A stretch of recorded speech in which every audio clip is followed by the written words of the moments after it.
في قصة آدم عليه السلام وأغواء إبليس،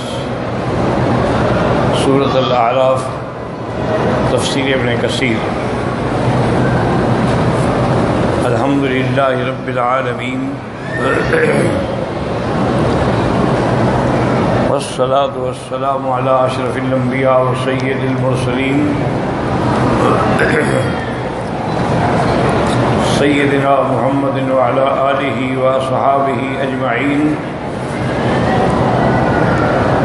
اللهم صل على سيدنا محمد وعلى آل سيدنا محمد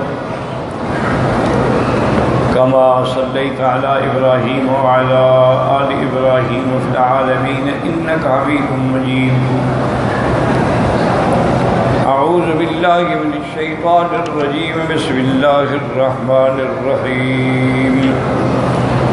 يا بني آدم لا يفتننكم الشيطان كما أخرج أبويكم من الجنة ينزع عنهما لباسهما ليريهما سوآتهما إنه يراكم هو وقبيله من حيث لا ترونهم إنا جعلنا الشياطين أولياء للذين لا يؤمنون۔ قال المؤلف والمفسر رحمه الله تعالى أدام النفع بعلومه وعلومكم في الدارين آمين، إلى أن قال يحذر تعالى بني آدم من إبليس وقبيله۔ اللہ پاک اپنے بندوں کو ڈراتے ہیں ابلیس اور اس کی اولاد اور قبیلے سے۔ مبین لهم عداوته القدیمۃ لأبی البشر آدم علیہ السلام، اللہ نے کھول کے بیان فرمائی ہے کہ یہ تمہارے باپ کا بھی دشمن ہے۔ حضرت آدم علیہ السلام سے بھی اس نے دشمنی کی، فی سعیہ فی اخراجہ من الجنۃ التي ہی دار النعم الى دار التعب والعناء، کہ اس نے حضرت آدم علیہ السلام کو جنت جیسی جو ہر نعمتوں کا گھر تھا اس سے نکالا اور اس دنیا میں لے آیا جس دنیا کے اندر تکلیفیں ہیں، پریشانیاں ہیں، والتسبب فی ہتک صورتہ بعد ما کانت مستورۃ عنہ، اور اس ظالم نے آدم و حوا علیہ السلام پر ان کا سطر بھی کھولا جو ان سے پہلے مستور تھا۔ وما ھذا الا عن عداوۃ عقیدۃ، اور یہ سب کچھ کیونکہ اس کی دشمنی ہے آدم اور اولاد آدم سے۔ وَهَذَا كَقَوْلِهِ تَبَارَكَ وَتَعَالَى فَتَتَّخِذُونَهُ وَذُرِّيَّتَهُ أَوْلِيَاءَ مِن دُونِي وَهُمْ لَكُمْ عَدُوٌّ بِئْسَ لِلظَّالِمِينَ بَدَلًا۔ اللہ نے کیا تم اس کو اور اس کی ذریت کو دوست بناتے ہو مجھے چھوڑ کے، اور تمہارا وہ دشمن ہے؟ بڑا تم نے برا بدلہ اختیار کیا کہ اللہ کو چھوڑ کے شیطان کے کہنے میں چل رہے ہو۔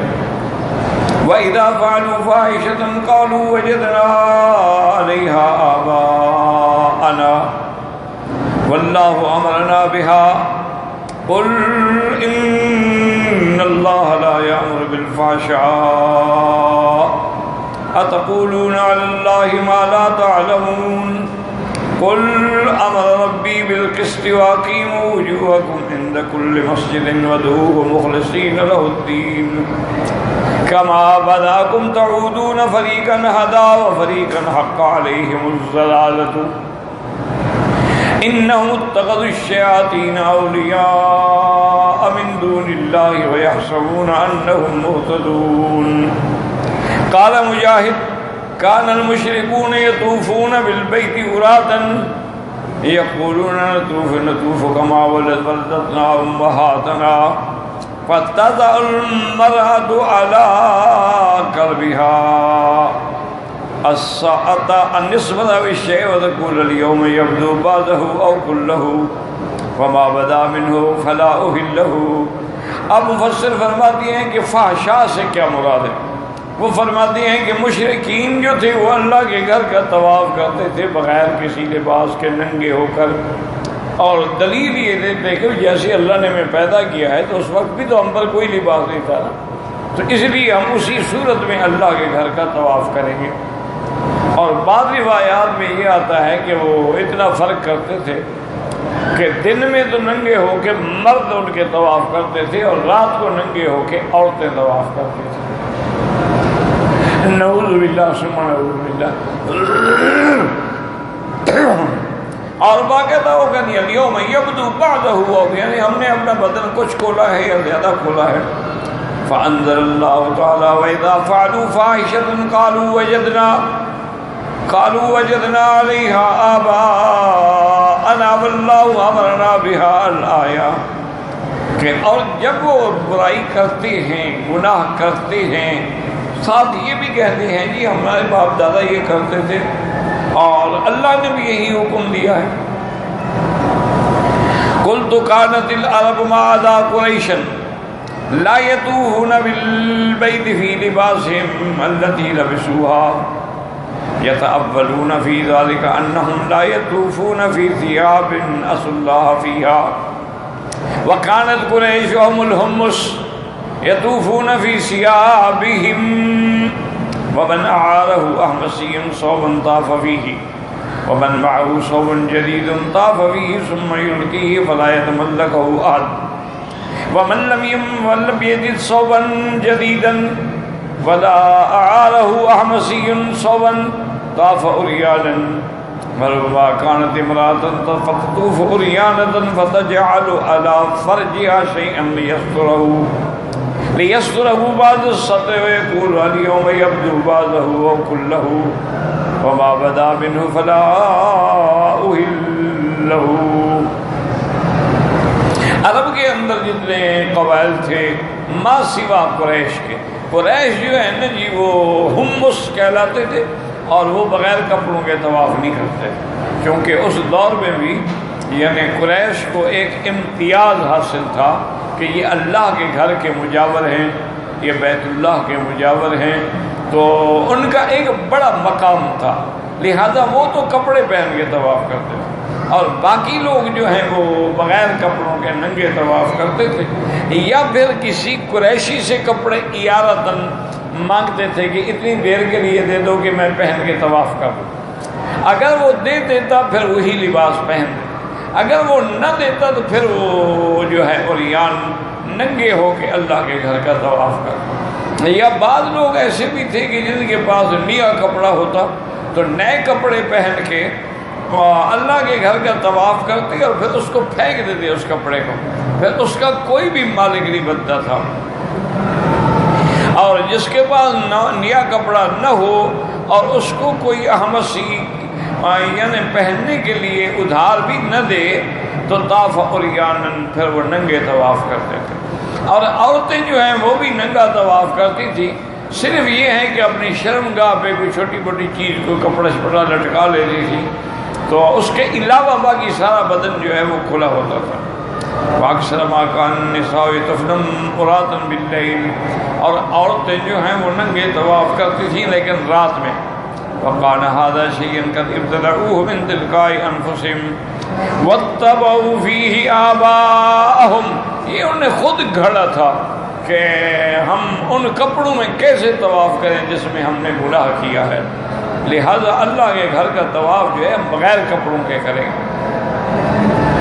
اور ساتھ یہ بھی کہتے تھے کہ ہمارے باپ دادا بھی اسی طریقے پر تھے۔ وَيَعْتَقِدُونَ أَنَّ فِعْلَ آبَائِهِمْ مُسْتَنِدٌ إِلَىٰ أَمْرٍ مِّنَ اللَّهِ وَشَرْعٍ، اور ان کا گمان یہ تھا کہ ہمارے باپ دادا جو یہ عمل کرتے تھے ہاں تو ان کو شاید اللہ کا حکم تھا۔ فَأَنْكَرَ اللَّهُ تَعَالَىٰ عَلَيْهِمْ ذَلِكَ فَقَالَ وَإِذَا فَعَلُوا فَاحِشَةً قَالُوا وَجَدْنَا عَلَيْهَا آبَاءَنَا وَاللَّهُ أَمَرَنَا بِهَا فَقَالَ تَعَالَىٰ رَدًّا عَلَيْهِمْ قُلْ يَا مُحَمَّدُ صلی اللہ علیہ وسلم لمن ادعى ذلك ان الله لا يأمر بالفحشاء اے ھذا الذی تصنعونہ فاحشۃ منکرۃ واللہ لا یأمر بمثل ذلک. اور اللہ پاک نے فرمایا کہ میرا بدنی آپ اعلان فرما دیں، ان ظالموں کو بتا دے کہ اللہ کبھی کسی برائی کا حکم نہیں فرماتے ہیں. اتقولون علی اللہ ما لا تعلمون ای اتسندون الی اللہ من الاقوال ما لا تعلمون نصیحتہ. ایک تو یہ گناہ کرتے کہ ننگے طواف کرتے، دوسرا اپنے باپ دادے کی اندھی تقلید کرتے، چاہے باپ دادا مشرک ہیں کہ ہمارے باپ دادا یہ کرتے تھے.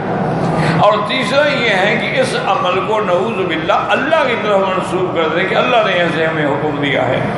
اس پر اللہ تبارک و تعالی نے رد فرمایا کیا تقولون علی اللہ، تم ایسی بات کہتے ہو جو جانتے نہیں ہو. اللہ نے کیسے اللہ حکم دیتے ہیں نعوذ باللہ فائز. قل امر ربی بالقسط واقیموا وجوہکم عند کل مسجد وادعوا مخلصین لہ الدین. قل امر ربی بالقسط، اللہ تعالیٰ نے حکم دیا عدل کا، انصاف کا اور استقامت کا. وَأَقِيمُوا وُجُوهَكُمْ عِنْدَ كُلِّ مَسْجِدٍ وَادْعُوهُ مُخْلِصِينَ لَهُ الدِّينَ. أي أمركم بالاستقامة في عبادته في محالها، وهي متابعة المرسلين المؤيدين بالمعجزات فيما أخبروا به عن الله وما جاءوا به من الشرائع وبالإخلاص له في عبادته. اللہ نے حکم دیا کہ تم دین پہ جمے رہو اپنی عبادت کے اندر، اور اسی طریقے سے عبادت کرو جو طریقہ بتایا ہے انبیاء اور مرسلین نے، جن کو اللہ نے معجزات کے ساتھ مؤید کیا تھا. فَإِنَّهُ تَعَالَى لَا يَتَقَبَّلُ الْأَمْرَ حَتَّى يَجْمَعَ هَذَيْنِ الرُّكْنَيْنِ أَن يَكُونَ صَوَابًا موافقاً للشریعت وَأَن يَكُونَ خَالِصًا مِنَ الشِّرْكِ. اب مفسر فرماتا ہے کہ اللہ تعالیٰ کوئی عمل قبول نہیں فرماتے جب تک اس میں یہ دو شرطیں نہ پائی جائیں. ایک شرط یہ یکون خالصا ثوابا.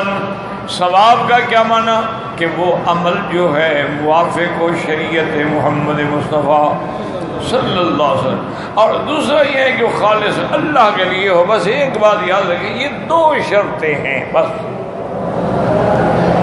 کسی جھگڑے میں پڑنے کی ضرورت نہیں ہے.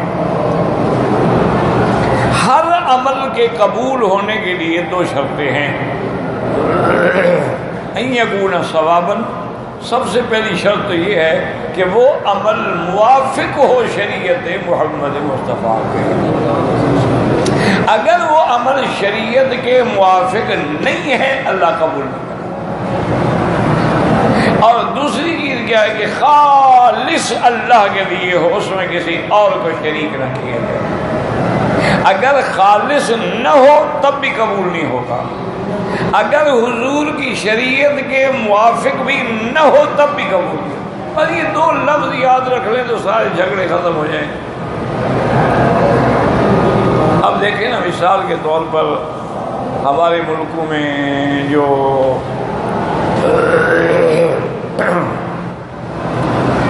ایک محبت کے دھوکے میں انہوں نے بدعات کا ایجاد کیا ہے کہ جی صلاۃ و سلام پڑھو، جمعہ کی نماز کے بعد سب کھڑے ہو کے صلاۃ و سلام پڑھو، میلاد مناؤ، 11ویں شریف مناؤ، اور اسی طرح محرم کے 10 دنوں کے اندر نیم شیعہ بن کے وہ اعمال کرو. اذان سے پہلے صلاۃ و سلام پڑھو، اذان کے بعد صلاۃ و سلام پڑھو، جب حضور کا نام ہے انگوٹھے چوم لو. یہ ساری باتیں صرف ایک بات ہے، ان سے یہ پوچھیں کہ کیا اس کا شریعت کے اندر کوئی دلیل ہے؟ بس جھگڑے کی ضرورت نہیں. بھائی جو کچھ تم کر رہے ہو اگر یہ دین ہے تو حضور نے کیوں نہیں بیان فرمایا دین تو مکمل ہو گیا، اليوم اکملت لکم دینکم واتممت علیکم نعمتی. اللہ نے دین مکمل کر دیا، پھر یہ میلاد والا قصہ کیوں رہ گیا؟ اللہ کے پیغمبر نے ہمیں وضو کرنا بھی سکھلایا، ناک میں پانی دینا بھی سکھلایا. اللہ کے پیغمبر نے ہمیں انگلیوں میں خلال کرنا بھی سکھلایا کہ بعض انگلیاں ملی ہوتی ہیں تو اندر پانی نہیں پہنچتا۔ اللہ کے پیغمبر نے ہمیں مسح کرنا بھی سکھلایا۔ اللہ کے پیغمبر نے ہمیں ایک عام غسل ہے جو آدمی گرمی کے لیے کرتا ہے، ایک غسل واجب ہے جو احتلام کے بعد یا بیوی سے ملنے کے بعد کرتا ہے، یا عورت حیض کے بعد یا نفاس، اس کا بھی بتلایا کہ غسل واجب کی کیا شرائط ہے۔ یعنی کوئی بھلائی کا کام نہیں جو ہمیں ہمارے مدنی پاک نے نہ سمجھایا ہو، اور کوئی برائی کا کام نہیں جس سے حضور نے ہمیں نہ ڈرایا ہو۔ تو جھگڑے کی کیا ضرورت ہے میرے بھائی؟ سیدھی سی بات ہے کہ جو یہ حضرات کام کرتے ہیں ان سے پوچھ لیں کہ بھائی یہ انگوٹھے چومنا جو ہے، آپ جو کہتے ہیں کہ حضرت ابو بکر نے چومے تھے، تو کسی اور صحابی نے نہیں دیکھا؟ 1400 سال کے بعد مولوی نے دیکھ لیا۔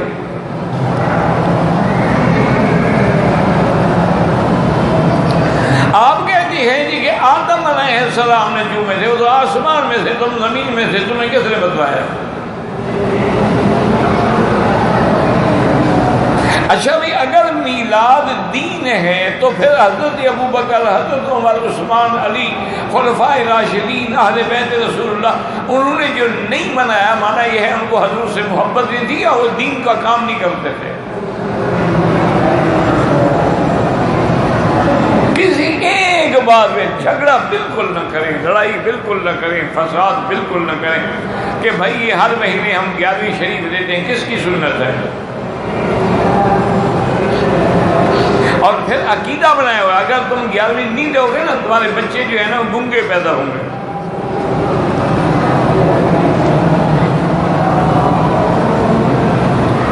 یعنی ایک ایسا رواج بنا دیا ہے کہ امام جعفر کے نام سے کونڈے کرتے ہیں، کہ وہ کوئی امام جعفر کے کونڈے نہیں، نہ امام جعفر نے کہا ہے، وہ تو سیدنا معاویہ کی موت پہ خوشی کرتے ہیں۔ اِنَّا لِلَّهِ وَإِنَّا إِلَيْهِ رَاجِعُونَ۔ تو جو آدمی جس رستے پہ چل پڑا ہے نا جی، بس اسی پہ کھڑا ہے۔ آپ جا کے دیکھیں کہ جس انداز میں مزاروں پہ شرک و بدعات کا دور چل رہا ہوتا ہے، اس کا کوئی تصور بھی نہیں کر سکتے کہ باقاعدہ جناب وہ ہاتھ باندھ کے کھڑے ہیں اور طواف کر رہے ہیں، الٹے پاؤں چل رہے ہیں، اور چوکھٹ میں سر رکھ کے سجدہ کر رہے ہیں، مزار کو چوم رہے ہیں، اور مزار پہ جو چھوٹے چھوٹے پتھر ان کو آنکھوں سے لگا رہے ہیں، منتیں مزار والے کے نام پہ مان رہے ہیں۔ اس سے بڑا شرک اور کیا ہوتا ہے؟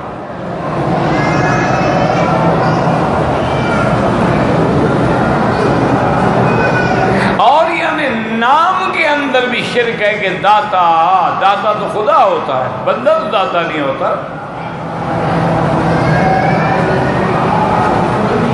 کسی انسان کو تو داتا نہیں کہا جا سکتا۔ اور اسی طریقے سے ایسے مسائل کھڑے ہیں۔ حضرت شمس تبریز ایک بزرگ گزرے ہیں، کہتے ہیں ان کا نام اس لیے تھا کہ ایک دن ان کو گوشت کھانے کا شوق ہوا تو جنگل میں پرندہ تو مل گیا لیکن آگ کا کوئی انتظام نہیں تھا، تو انہوں نے سورج کو کہا کہ نیچے آ جاؤ، میں تم پرندہ پکا لوں۔ کیا خیال ہے آپ کا؟ سورج نیچے آ جائے زندہ رہو گے؟ جب قیامت میں یہ قریب ہوگا تو حضور فرماتے ہیں کہ لوگوں کو لگام چڑھی ہوگی پسینے سے، کسی کو منہ تک ہوگا، کوئی پسینے میں ڈوب جائے گا، کسی کمر تک ہوگا، کیونکہ سورج قریب آ جائے گا۔ اور انہوں نے تو سورج پہ گوشت بھون لیا، ماشاءاللہ۔ انا للہ و انا الیہ۔ اس لیے ہمیں بس دو باتوں کو دیکھا کرو، یہ جو کام کر رہے ہیں یہ سنت ہے، یہ جو کام کریں خالص اللہ کے لیے ہے، ٹھیک، نہیں ہے تو غلط، چاہے لاکھ اب مثلا تم نے حج کرنا ہے، اگر خالص اللہ کے لیے ہے اور حضور کی سنت کے مطابق ہے تب قبول ہوگا۔ حضور نے فرمایا ہے کہ مثلا احرام باندھو میقات سے، تو احرام باندھو گے سنت کے مطابق۔ حضور نے فرمایا سنت یہ ہے کہ 8 کو مینا جاؤ، 8 کو مینا جاؤ گے، رات مینا میں رہو گے، 9 کو عرفات جاؤ گے، اور وقت جو ہے وہ دیوال کے بعد شروع ہوگا۔ یہ سارے اعمال اگر سنت کے مطابق کرو گے تو پھر سمجھ لو کہ میرا حج قبول ہے۔ اور ایک اگر تم نے میرا سمجھا ہوا ہے کہ بھیڑ ہے، اچھا جی لوگ جائیں گے ہم بھی چلے جائیں گے، چھوڑو یہ مولوی نے مسئلے بنائے، مولوی مسئلے بتلاتا ہے، بناتا نہیں ہے، بناتے تم ہو۔ اور چھوڑو یار لوگ جو جا رہے ہیں ہم بھی چلے جائیں گے۔ عرفات کے اندر داخل ہو کے بیٹھے، چاہے مسجد میں بیٹھ گئے، حضور سے باہر بیٹھے رہے، خوش ہیں جی ماشاءاللہ جناب ہمیں مسجد میں جگہ مل گئی، وہ تو حصہ عرفات سے بھی باہر ہے، جگہ مل گئی، بات تو حج ہی نہیں ہوا۔ اگر حدود عرفات میں داخل نہیں ہوا، مسجد کے اس حصے میں بیٹھا رہا جو حدود سے خارج ہے، تو حج نہیں ہوگا۔ حج تو عرفات کا نام ہے۔ اس لیے بہرحال باقی تمہاری اپنی ذمہ داری ہے، ہر لوگوں نے ایسے ایسے طریقے بنائے ہوئے ہیں، انا للہ و انا الیہ راجعون، ولا نقول الا لا حول ولا قوۃ الا باللہ العلی العظیم۔ تو اس لیے مفسر نے واضح فرما دیا کہ یہ 2 چیزیں ہیں کہ ان یکون ثوابا، تمہارا عمل جو ہے موافقا للشریعت، وان یکون خالصا من الشرک، اور شرک سے بالکل صاف ہو، خالص اللہ کے لیے۔ وقوله تبارک وتعالی کما بداکم تعودون الى قوله الجلالہ اختلاف فی معنی قول کما بداکم تعودون۔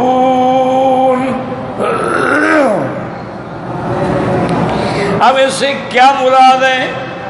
بعض علماء نے فرمایا ہے کہ اس کا معنی یہ ہے یحییکم بعد موتکم، جیسے تم کو زندہ کیا موت دیں گے، موت کے بعد دوبارہ اٹھائیں گے۔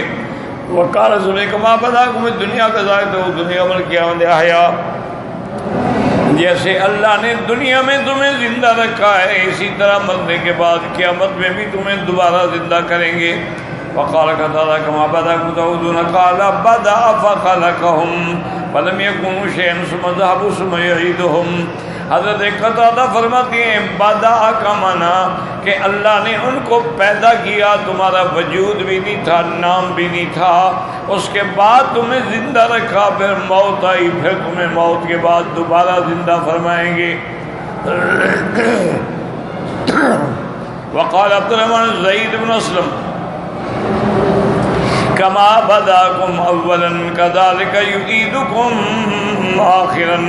واختار حضرت ابو جعفر جریر وأيده بأربعة من حديث سفيان الثوري وشعبة بن الحجاج كلاهما عن المغيرة بن نعمان سعيد بن ابن عباس رضي الله عنهما قال قام فينا رسول الله صلى الله عليه وسلم بموعظة فقال، وہ فرماتے ہیں کہ حضور صلی اللہ علیہ وسلم کھڑے ہوئے اور آپ نے واعظ فرمایا، نصیحت فرمائی، اور اسی کے اندر یہ بھی فرمایا کہ یا ایھا الناس انکم تحشرون الی اللہ وفادا قرادا غرا کما بدانا اول خلق نعیدہ وعدا علینا انا کنا فاعلین۔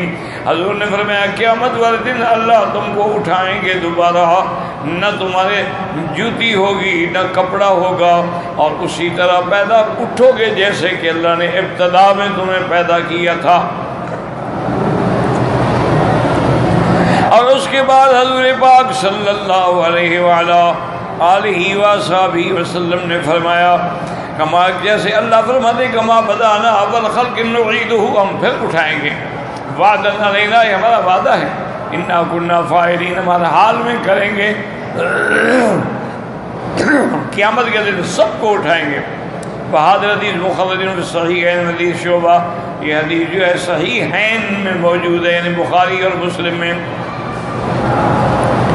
وفی حدیث البخاری ایضا من حدیث ثوری به وقال برکہ ابن یاس ابو یزید مجاہد کما بدأکم تعودون قال یبعث المسلم مسلما والکافر کافرا۔ انہوں نے فرمایا کما بدأکم تعودون کا معنی یہ ہے کہ اگر تمہاری موت اسلام پہ آئے گی تو تمہیں اسلام پہ اٹھایا جائے گا، اور اگر تمہاری موت کفر پہ ہوگی تو پھر تم اسی کفر پہ اٹھائے جاؤ گے، جیسے تھے ویسے اٹھو گے۔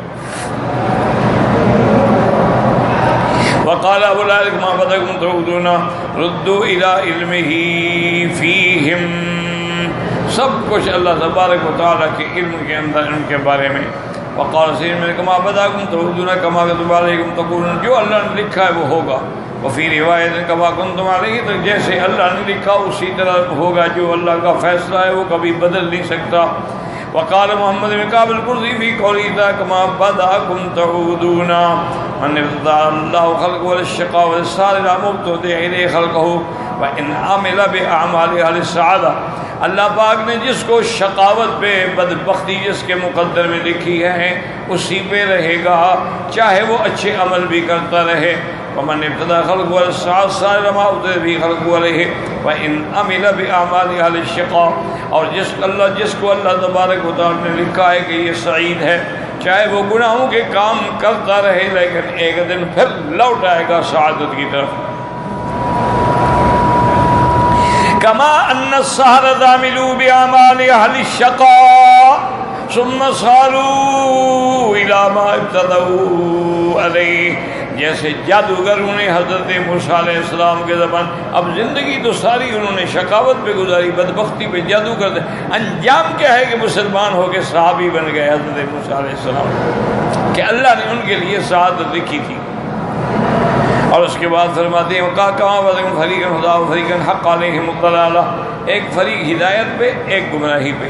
کما بدأکم تعودون کما خلقناکم فریق مہتدون و فریق ضلال، ایک فریق جو ہے ہدایت یافتہ اور ایک گمراہ۔